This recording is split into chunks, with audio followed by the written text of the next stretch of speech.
Hello दोस्तों, स्वागत है आप सबका आपके अपने यूट्यूब चैनल पंख मोर में। तो दोस्तों, पिछली वीडियो में हम वैदिक सभ्यता के दो पार्ट पढ़ चुके हैं। वैदिक सभ्यता को हमने दो भागों में बांट के पढ़ा था।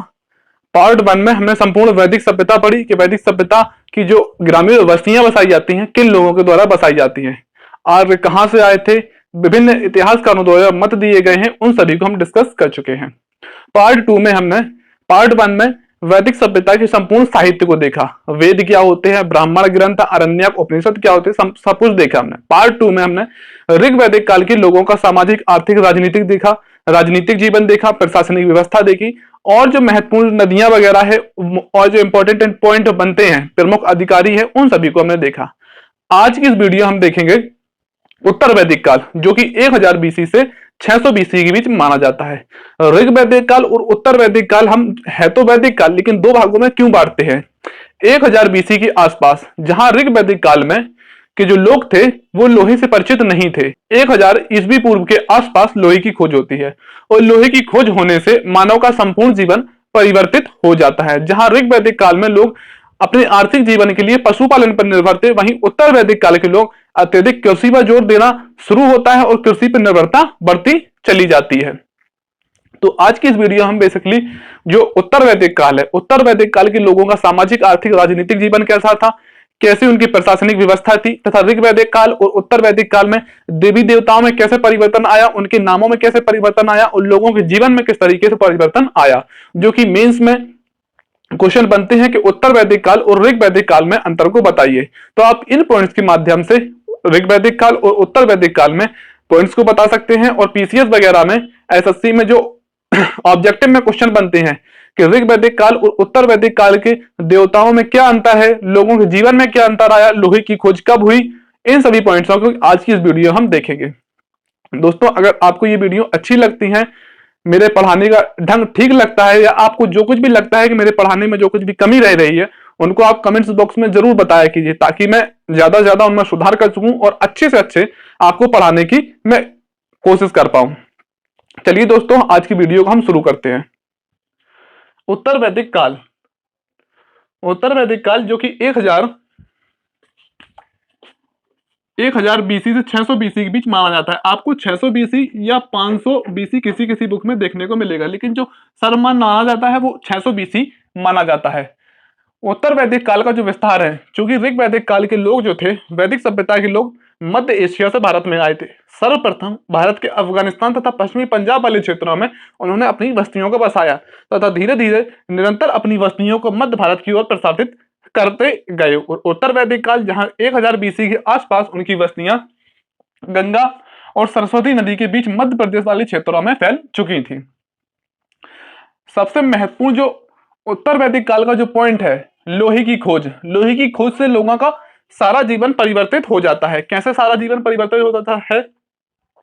जहां ऋग वैदिक काल के लोग अपनी समस्त उपयोग की वस्तुओं के लिए तांबा तथा कांसे का उपयोग करते थे, क्योंकि तांबा और कांसा लोहे से कमजोर थे, लोहा अत्यधिक मजबूत धातु थी।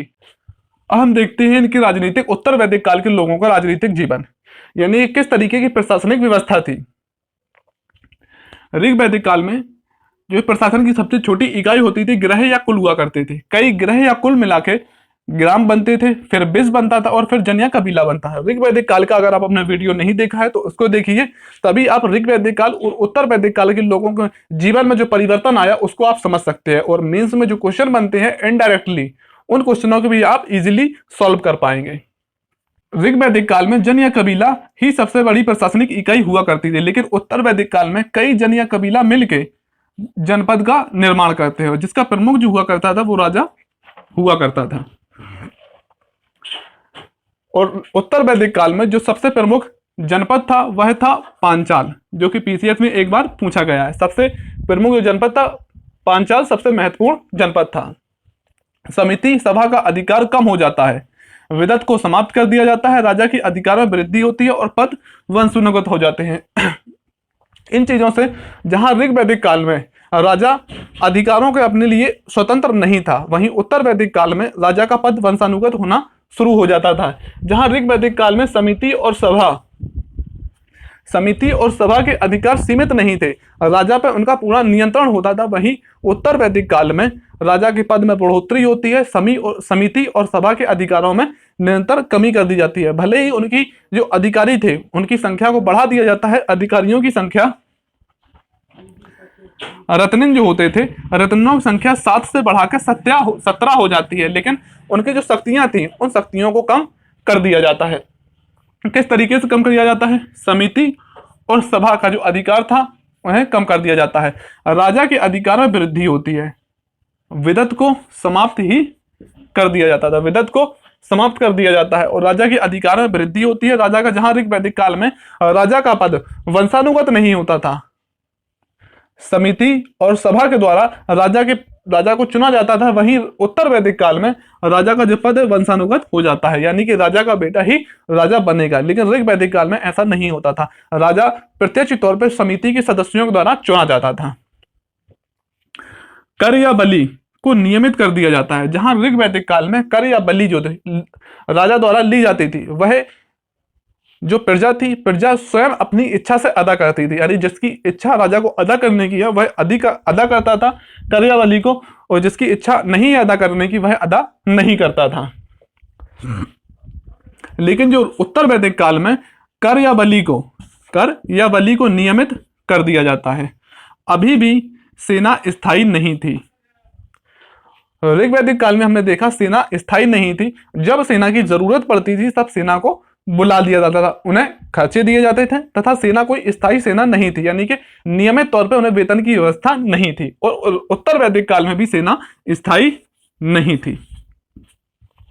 न्याय व्यवस्था अव्यवस्थित थी। ऋग वैदिक काल में हमने देखा न्याय व्यवस्था जो कि समिति या सभा तथा राजा द्वारा सम्मिलित रूप से की जाती थी, वहीं उत्तर वैदिक काल में न्याय व्यवस्था अव्यवस्थित हो जाती है। अव्यवस्थित कैसे हो जाती है? समिति और सभा का जहां राजा के ऊपर संपूर्ण नियंत्रण होता था, वही समिति और सभा के अधिकार को कम कर दिया जाता है और विदत को तो समाप्त ही कर दिया जाता है।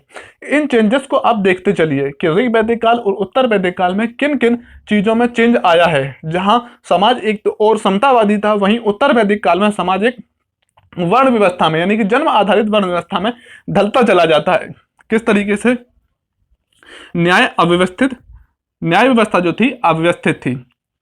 अब देख लेते हैं राजा के विभिन्न नाम, यानी कि दिशाओं में पूर्व, पश्चिम, उत्तर, दक्षिण और मध्य भाग में राजा के विभिन्न नाम हुआ करते थे भारत में। यानी कि पूर्वोत्तर भारत की बात करें तो राजा का जो नाम हुआ करता था वह हुआ करता था सम्राट। पूर्व में राजा को सम्राट कहा जाता था, उत्तर में जो राजा का नाम होता था विराट होता था, पश्चिम में राजा को स्वराट कहा जाता था और दक्षिण में राजा को जो कहा जाता था वह भोज कहा जाता था।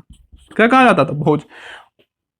पूरब में राजा को सम्राट, उत्तर में विराट, पूरब में सम्राट, उत्तर में विराट, पश्चिम में स्वराट और दक्षिण में भोज कहा जाता था। मध्य भाग में जो होता था वो राजा को राजा ही कहा जाता था तथा चारों दिशाओं के राजा को एकराट कहा जाता था। क्या कहा जाता था? जो कि एक बार पीसीएस में पूछा गया है।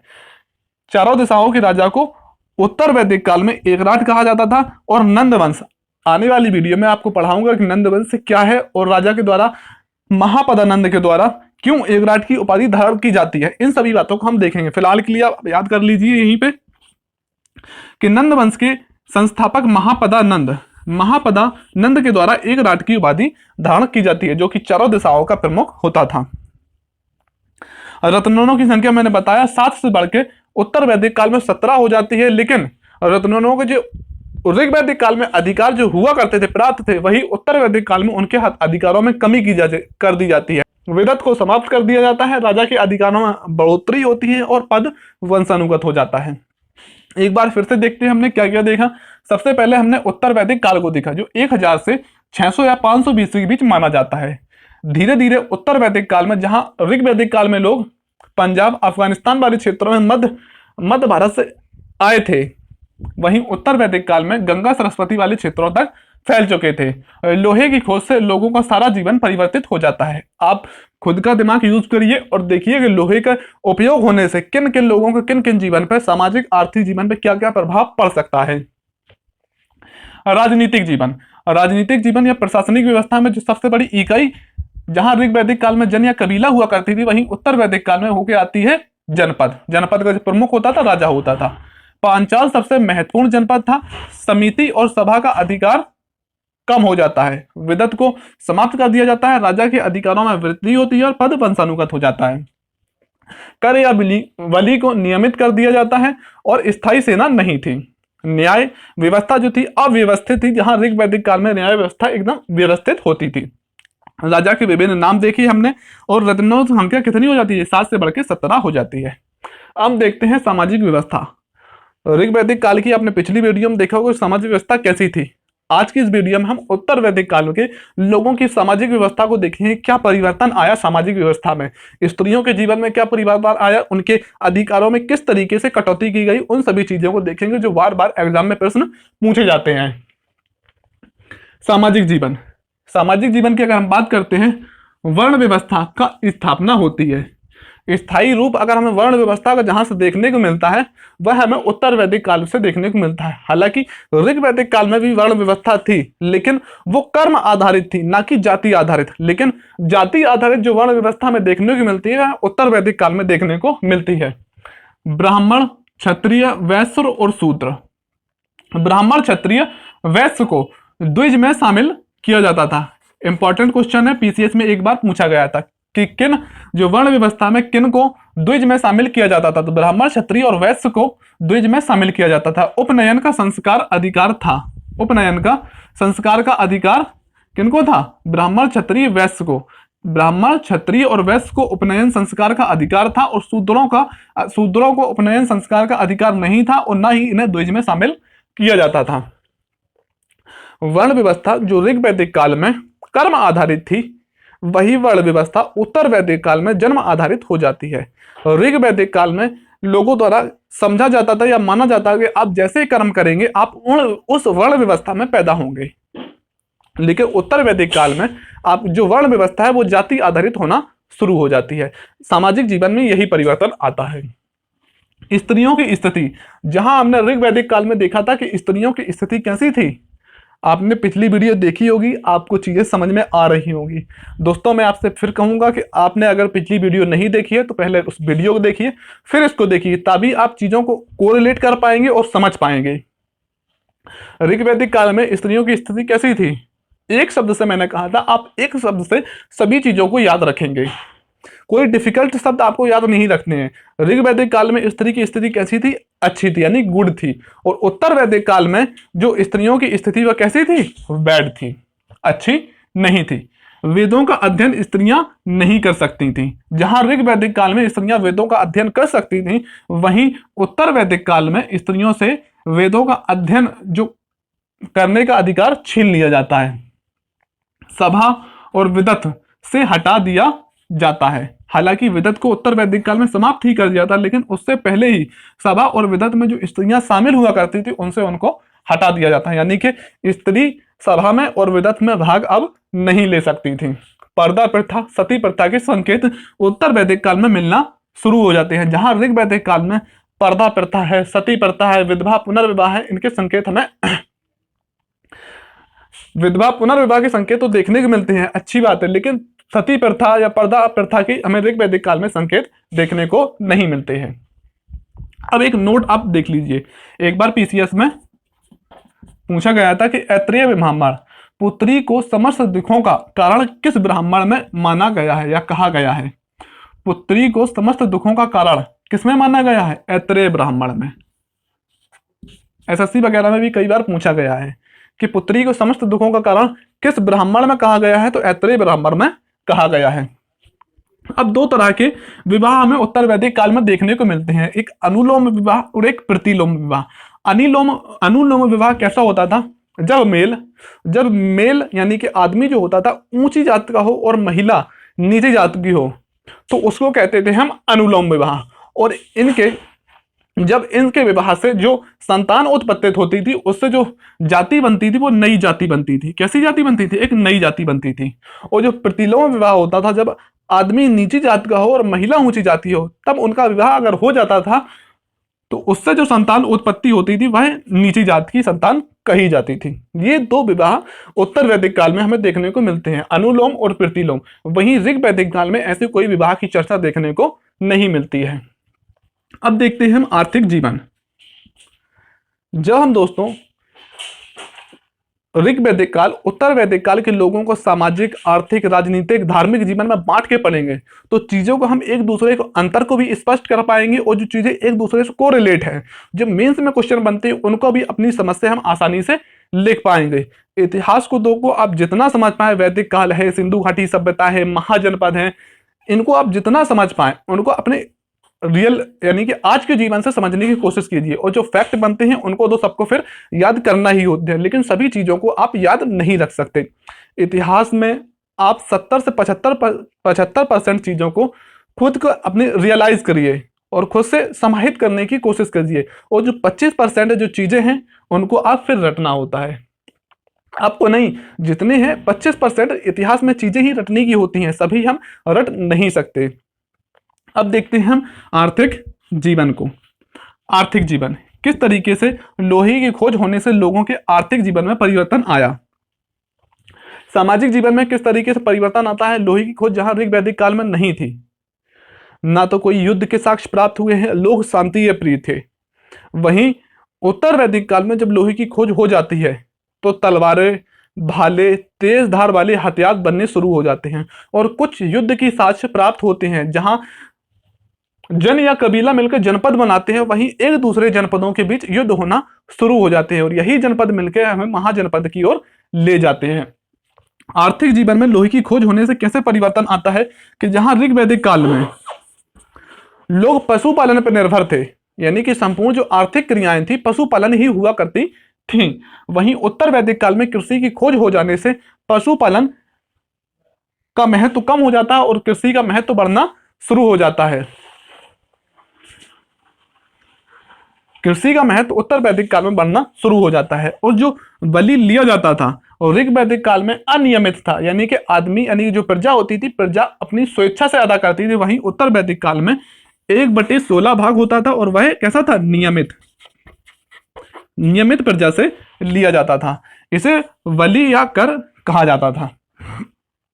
अब कुछ कृषि संबंधी पॉइंट है, जैसे शतपथ ब्राह्मण में कृषि संबंधी 4 क्रियाओं का वर्णन हमें देखने को मिलता है, जैसे कृषंत, तपंत, लुड़ंत और मड़ंत कहा जाता है। अब इससे किस तरीके से प्रश्न पूछे जाते हैं, आपसे पूछा जाएगा कि ऋग वैदिक काल, कुल मिला के आप इनको शब्द समझिए कि वर्तमान में जैसे उत्तर वैदिक काल में लुलंद कहा जाता था, वहीं वर्तमान समय में इसे कटाई कहा जाता है। ऐसे प्रश्न पूछे जाते हैं कि उत्तर वैदिक काल में लुलंद किसे कहा जाता था, या तपंत किसे कहा जाता, या मृणंत किसे कहा जाता था, कृषंत किसे कहा जाता है। ऐसे प्रश्न पूछे जाते हैं। तो हमें कृषि की 4 व्यवस्थाएं देखने को मिलती हैं, जैसे कृषंत, तपंत, लुलंत और मृणंत। जो कृषंत होती थी, कृषंत वर्तमान में जुताई कहा जाता है, तपंत को बुआई कहा जाता है, लुलंत को कटाई कहा जाता है, और मृणंत को मड़ाई कहा जाता है। कृषंत को जुताई, तपंत को बुआई, लुलंत को कटाई और मृणंत को मड़ाई कहा जाता था। भूमि पर व्यक्तिगत स्वामित्व का विकास होता है। जहां ऋग वैदिक काल में भूमि जो सामूहिक हुआ करती थी, किसी स्पेशली एक व्यक्ति की भूमि नहीं होती थी, और भूमि पर जो कृषि की जाती थी वो सामूहिक रूप से की जाती थी। वहीं उत्तर वैदिक काल में भूमि पर व्यक्तिगत स्वामित्व का विकास होना शुरू हो जाता है, यानी कि अपनी अपनी बटाई प्रथा शुरू हो जाती है, और यहीं से हमें भूमि का बंटवारा देखने को मिलता है। जो आज भारत में एक भूमि की अगर बात करें, व्यक्तिगत स्वामित्व की एक बड़ी समस्या है, जिससे निरंतर भूमि का छोटा स्वरूप देखने को मिल रहा है। वर्तमान में अधिकांश जो 90% से जो ज्यादा भूमि है वो सीमांत भूमि में बटकर रह गई है, यानी कि 1 हेक्टेयर से कम की भूमि है 90% से ज्यादा। अब देख सकते हैं कि भूमि का निरंतर छोटा आकार होता जा रहा है। अब देखते हैं अथर्ववेद। अथर्ववेद में खाद यानी कि उर्वरक का उल्लेख जो किया गया है, पहली बार उर्वरक का उल्लेख किस वेद में किया गया है, तो अथर्ववेद में किया गया है। काठक संहिता में 24 बैलों द्वारा खींचे जाने वाले हल का वर्णन मिलता है। पीसीएस में और आईएएस वगैरह में पूछा जा चुका है कि 24 बैलों द्वारा खींचे जाने वाले हल का वर्णन हमें किस संहिता में देखने को मिलता है। किसमें देखने को मिलता है, काठक संहिता में हमें देखने को मिलता है। जहां ऋग वैदिक काल में हमें हाथी पालन के साक्ष्य प्राप्त नहीं हुए थे, वहीं उत्तर वैदिक काल में हमें हाथी पालन के भी साक्ष्य प्राप्त होना दिखना शुरू हो जाते हैं। अब देखते हैं हम लोगों का व्यापार कैसा था। हाथी पालन के साक्ष्य ऋग वैदिक काल में हमें देखने को नहीं मिले हैं, लेकिन उत्तर वैदिक काल में हाथी का महत्व तो बढ़ता है और हाथी पालन के साक्ष्य भी देखने को हमें मिलते हैं। व्यापार की अगर हम बात करते हैं तो व्यापार अभी भी वस्तु विनिमय के माध्यम से ही होता था। जहां ऋग वैदिक काल में व्यापार वस्तु विनिमय के माध्यम से होता था, वहीं उत्तर वैदिक काल में भी व्यापार वस्तु विनिमय के माध्यम से होता था, और विदेशीय व्यापार के प्रमाण भी उत्तर वैदिक काल में हमें देखने को मिले हैं।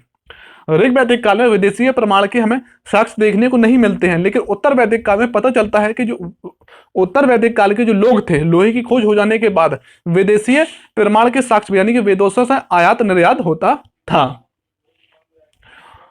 अब कुछ शब्दावली देख लेते हैं, नाम देख लेते हैं किस तरीके से है। सोने को निष्क कहा जाता है और चांदी को शतमान, जो कि एसएससी वगैरह में कई बार पूछा जाता है कि उत्तर वैदिक काल में या वैदिक सभ्यता में चांदी का क्या नाम था या चांदी को क्या कहा जाता था, तो शतमान कहा जाता था, सोने को निष्क कहा जाता था। अब देखते हैं धार्मिक जीवन। धार्मिक जीवन में हम देखेंगे प्रमुख देवता। ऋग वैदिक काल तथा उत्तर वैदिक काल, जो धार्मिक जीवन में परिवर्तन देखने को मिलता है प्रकृति पूजा में देखने को मिलता है। जहां ऋग वैदिक काल में लोग अधिक से अधिक प्रकृति की पूजा करते थे और प्रकृति से ही इनकी निकटता ज्यादा थी, वहीं उत्तर वैदिक काल में प्रकृति से जो निकटता थी वही कम होती जाती है और विभिन्न देवी देवताओं का महत्व उभर कर सामने आता है। विभिन्न देवी देवता देखने को मिलते हैं, जैसे कि ऋग वैदिक काल में इंद्र जो हुआ करते थे सबसे महत्वपूर्ण देवता थे, तथा इंद्र को ऋग वैदिक काल में पुरंदर कहा जाता था, यानी कि किले को तोड़ने वाला, युद्ध में विजय दिलाने वाला। वहीं इंद्र को उत्तर वैदिक काल में प्रजापति कहा जाने लगा, यानी कि प्रजापति का देवता कहा जाने लगता है और सृजन का देवता कहा जाने लगता है। ऋग वैदिक काल में इनका नाम था पुरंदर, वहीं उत्तर वैदिक काल में इनका नाम परिवर्तित हो जाता है, प्रजापति कहा जाने लगता है और सृजन का देवता इंद्र को ही कहा जाता था। विष्णु को पालन पोषण का देवता और रक्षकों का देवता कहा जाता था। रुद्र को पशुओं का देवता कहा जाता था। ये दोस्तों ऋग वैदिक काल और उत्तर वैदिक काल के देवता अलग अलग है। इससे प्रश्न ऐसे पूछे जाते हैं कि इनमें से कौन, एसएससी में पूछेगा तो पूछेगा इनमें से, एसएससी में पूछेगा कि उत्तर वैदिक काल इनमें से कौन उत्तर वैदिक काल का देवता है, लेकिन पीसीएस में जब पूछता है तो पूछता है इनमें से कौन उत्तर वैदिक काल का देवता नहीं है।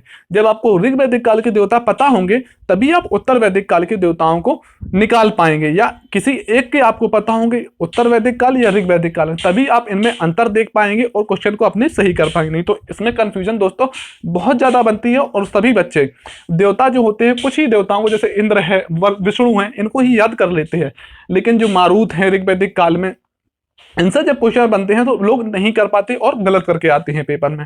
आपको ये गलती नहीं करनी है। मैं दोस्तों जितना पढ़ा रहा हूं आप पढ़िए और जितना हो सके उसको टाइमली रिवाइज करिए और याद करने की कोशिश करिए। जब एग्जाम में क्वेश्चन बनेगा तो अपनी मेहनत को याद करके कि हाँ हमने मेहनत की थी और पेपर में वही रंग ला रही है, आप यकीनन अपने क्वेश्चन को सही करके आएंगे। विष्णु को पालन पोषण का देवता और रक्षकों का देवता कहा जाता था, लेकिन रुद्र को जो कहा जाता था पशुओं का देवता कहा जाता था। एक देवता थे सोमापा, जो कि हमें उत्तर वैदिक काल में ही देखने को मिलते हैं।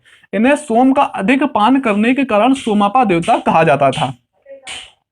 एक देवता हुआ करते थे सतकीर्ति देवता, 100 शक्तियों का स्वामी इन्हें कहा जाता था। 100 शक्तियों का स्वामी सतकीर्ति देवता को कहा जाता था। एक बार फिर से देखते हैं इंद्र, जहां ऋग वैदिक काल में पुरंदर के देवता हुआ करते थे, वहीं यहाँ पे प्रजापति के देवता और सृजन का देवता इन्हें कहा जाता था। और विष्णु जो थे पालन पोषण का देवता और रक्षकों का देवता इन्हें कहा जाता था। रुद्र को पशुओं का देवता, सोमापा को सोम का अधिक पान करने के कारण इन्हें सोमापा देवता कहा जाता था।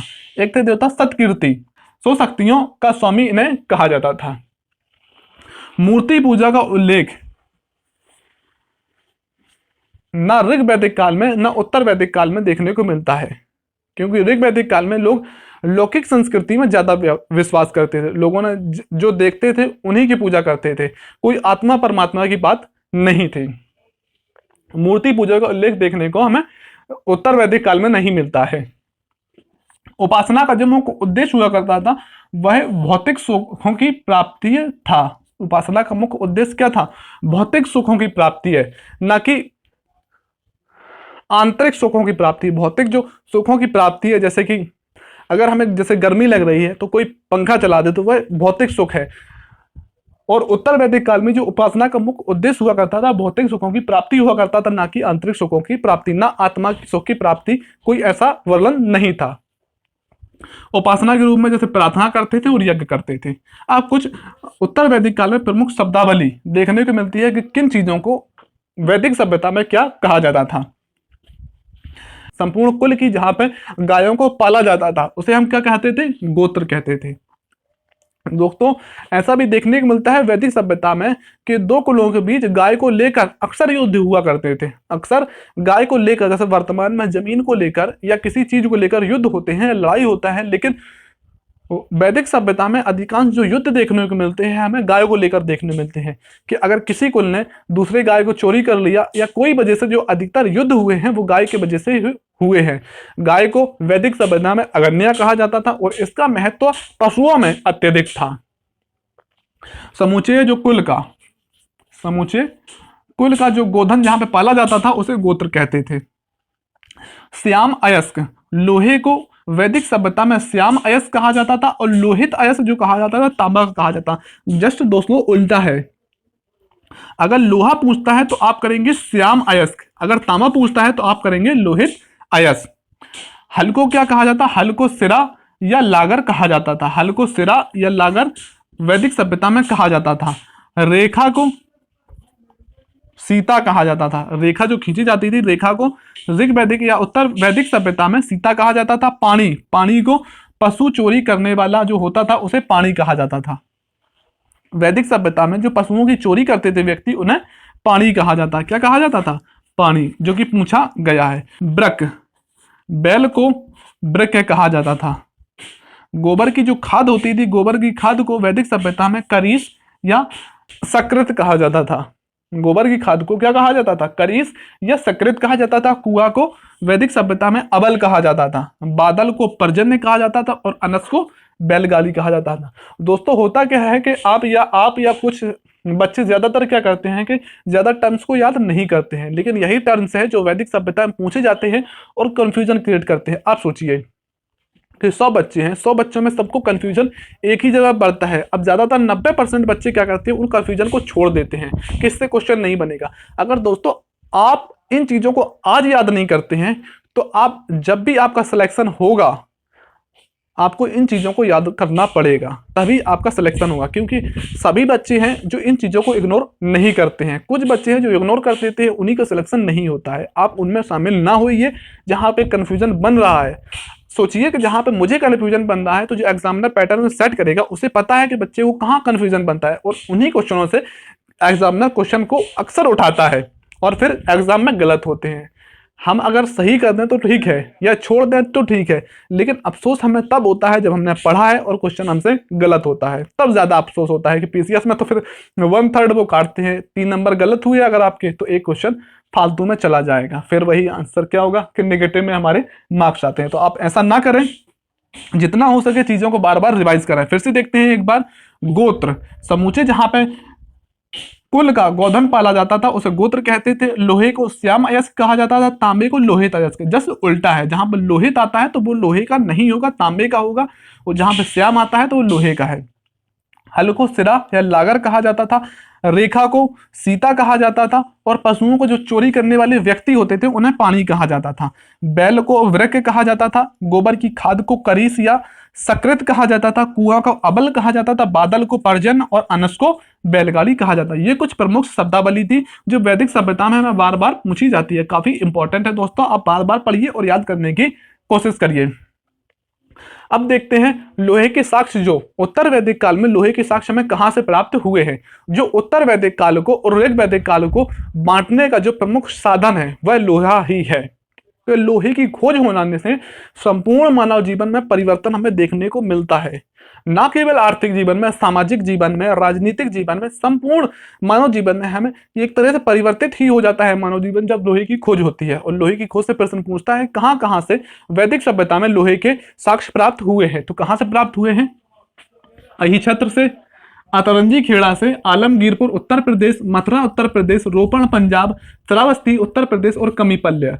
इनसे लोहे के हमें साक्ष्य प्राप्त हुए हैं। एक बार फिर से देखते हैं, अहिछत्र, अतरंजी खेड़ा, आलमगीरपुर, मथुरा, रोपण, श्रावस्ती और कमीपल, यहां से लोहे के वैदिक सभ्यता में लोहे के साक्ष्य प्राप्त हुए हैं। कहां से प्राप्त हुए? पहले इन तीन को आप याद करिए, अहिछत्र, अतरंजी खेड़ा और आलमगीरपुर। अहिछत्र, अतरंजी खेड़ा, आलमगीरपुर, फिर मथुरा, रोपण, श्रावस्ती और कमीपल। मथुरा, रोपण, श्रावस्ती और कमीपल। अब देखते हैं हम पुरातात्विक साक्ष्यों को। पुरातात्विक साक्ष्यों को, हालांकि पुरातात्विक साक्ष्यों को हम पहले भी मैंने आपको ऐसे ही डिस्कस कर दिया था। मैंने सोचा आपको बता दूं, नहीं तो आप सोचेंगे शायद ऐसे ही बता दिया है। दोस्तों काफी इंपॉर्टेंट है, और वैदिक सभ्यता में जो हमें पुरातात्विक साक्ष्य प्राप्त हुए हैं वो हमें कुछ ही प्राप्त हुए हैं जिससे बार बार क्वेश्चन बनता है, जैसे कि वोगत्सकोई अभिलेख। सबसे इंपॉर्टेंट जो वैदिक सभ्यता का जो पुरातात्विक साक्ष्य है वह वोगत्सकोई अभिलेख ही है। वोगत्सकोई अभिलेख को पढ़ने का श्रेय जो दिया जाता है वो मैक्स मूलर को दिया जाता है। मैक्स मूलर, जो कि एक जर्मन इतिहासकार हैं। इन्होंने ही वोगत्सकोई अभिलेख को पढ़ा और बताया कि वोगत्सकोई अभिलेख में भारतीय प्रमुख देवी देवताओं के नाम देखने को मिलते हैं, और आर्य जो कहा जाता है कि मध्य एशिया से भारत में आए थे, ऐसा वर्णन भी हमें वोगत्सकोई अभिलेख में देखने को मिलता है। इससे प्रश्न कैसा पूछा जाता है कि वैदिक सभ्यता का एकमात्र या सर्वाधिक प्रमुख जो पुरातात्विक साक्ष्य है वह क्या है? तो वोगत्सकोई अभिलेख। कहां से प्राप्त हुआ है? मध्य एशिया से प्राप्त हुआ है। इसको पढ़ने का श्रेय किसे जाता है या खोज किसने की? तो मैक्स मूलर ने की। और इससे पूछा जाता है कि किस अभिलेख में भारतीय देवी देवताओं को नाम देखने को मिलता है? तो वोगत्सकोई अभिलेख से। आर्य मध्य एशिया से भारत में आए थे, यह किसमें लिखा है? तो वोगत्सकोई अभिलेख में लिखा है। ऐसे कई तरीके से घुमा के प्रश्न आपसे पूछे जाते हैं। अब देख लेते हैं हम कुछ वेद और उनके उपवेद। उपवेद जब हमने ऋग्वैदिक काल के साहित्य को देखा था तो मैंने उपवेद तो पढ़ाए थे, लेकिन उपवेदों का जो संबंध किससे है वह नहीं पढ़ाया था। तो आज की वीडियो हम यही देखेंगे, और काफी इंपॉर्टेंट है। पूछे जाते हैं कि ऋग्वेद का उपवेद क्या है, यह किससे संबंधित है। तो एक बार फिर से देखते हैं, ऋग्वेद, सामवेद, यजुर्वेद और अथर्ववेद, यह 4 वेद हैं। दोस्तों कभी भी इन वेदों को याद करने में आप किसी भी ट्रिक का उपयोग ना करें, कि बच्चे क्या करते हैं कि हर चीज को याद करने में ट्रिक्स लगाते हैं। आप हर चीज में ट्रिक्स ना लगाएं, जो याद ना हो आपको बार बार याद करने पर, उन चीजों में आप ट्रिक्स लगाएं। ऋग्वेद, सामवेद, यजुर्वेद और अथर्ववेद। अथर्ववेद, इन तीनों वेदों को त्रैवेद कहा जाता है। त्रैवेद कहा जाता है, और अथर्ववेद त्रैवेद में शामिल नहीं था। ऋग्वेद का जो उपवेद है वह है आयुर्वेद। ऋग्वेद का उपवेद है आयुर्वेद, सामवेद का उपवेद है गंधर्व वेद, यजुर्वेद का है धनुर्वेद, और अथर्ववेद का जो उपवेद है वह है शिल्पवेद। एक बार फिर से देखते हैं, ऋग्वेद का उपवेद है कौन सा? आयुर्वेद। सामवेद का उपवेद है गंधर्व वेद, यजुर्वेद का जो है वह है धनुर्वेद, और अथर्ववेद का है शिल्पवेद। अब जो उपवेद है किससे संबंधित है? जो ऋग्वेद का उपवेद है आयुर्वेद वह चिकित्सा से संबंधित है। किससे संबंधित है? चिकित्सा से। सामवेद का जो उपवेद है गंधर्व वेद संगीत कला से संबंधित है। यजुर्वेद का जो उपवेद है धनुर्वेद वह युद्ध से संबंधित है। युद्ध के जो हमें साक्ष्य देखने को मिलते हैं वह हमें धनुर्वेद में देखने को मिलते हैं। अथर्ववेद का जो उपवेद है वह है शिल्पवेद, जिसमें हमें शिल्प ज्ञान की हमें जानकारी प्राप्त होती है। तो दोस्तों आज की इस वीडियो हमने क्या क्या देखा, सबसे पहले इसको देखते हैं। उत्तर वैदिक काल में लोगों का राजनीतिक जीवन, सामाजिक जीवन, आर्थिक जीवन, धार्मिक जीवन, प्रमुख देवता और जो शब्दावली महत्वपूर्ण जो पूछी जाती है वो सभी शब्दावली को देखा, और वेद देखे, पुरातात्विक साक्ष्यों को देखा, लोहे के साक्ष्य कहाँ से प्राप्त हुए हैं उनको देखा, राजा के कौन दिशाओं में कौन कौन से नाम होते थे उन नामों को देखा जो एग्जाम में बार बार पूछे जाते हैं। तो दोस्तों अगर ये वीडियो आपको इन्फॉर्मेटिव लगी है और थोड़ा कुछ भी मेरी वीडियो से आपको सीखने को मिला है तो आप इस चैनल को सब्सक्राइब कीजिए, अपने दोस्तों यारों में भेजिए ताकि हम ज़्यादा से ज़्यादा लोगों तक पहुंच सकें। आप अपना सपोर्ट बनाए रखिए ताकि हम ज़्यादा से ज़्यादा लोगों तक पहुंच सके। और आपको ये वीडियो कैसा लगा कमेंट से बताइए, और जो भी सजेशंस हैं मुझे पढ़ाई में कैसे सुधार करना चाहिए, ताकि दोस्तों थोड़ा सा नया यूट्यूब चैनल है और मेरे पढ़ाने में जो कुछ भी गलतियाँ आपको देखने को मिलती हैं तो आप कमेंट से बताया कीजिए। आप मुझसे सीनियर हैं, जूनियर हैं, मेरी गलतियों को बताइए ताकि मैं आप ज़्यादा से ज़्यादा सुधार कर सकूँ। तो मिलते हैं अगली वीडियो में। जय हिंद।